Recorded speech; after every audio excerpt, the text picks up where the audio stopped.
My journey is like a 35-year journey, right? I broke my teeth when I was 9, fell off my bike.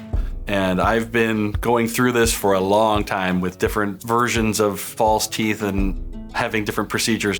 Beginning of the pandemic, I had some pain in my mouth area, kind of in my nose, and I thought maybe it was a sinus infection, but it persisted. Went to the dentist and they're like, yeah, you've got an infection. And so I went and talked to my endodontist, who's a friend of mine, and he looked and said, you're gonna need probably some oral surgery or some implants. And I said, hey, who's the best? And so he said, you need to go see Dr. Anderson, and sort of worked out from there, I guess. When I met Matt, he had a difficulty really showing his smile. He had failing front teeth. His front teeth are 8 and 9, and he lost these due to what's called internal resorption.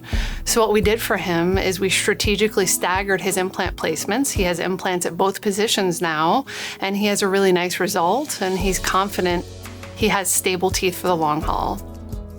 I am eternally grateful to Dr. Anderson. I mean, this could be a very scary procedure from the perspective of, you're having teeth removed.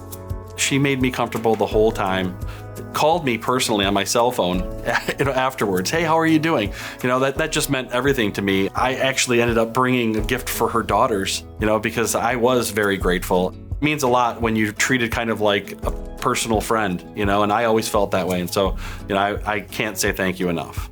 He's really happy and confident with the new aesthetic he has.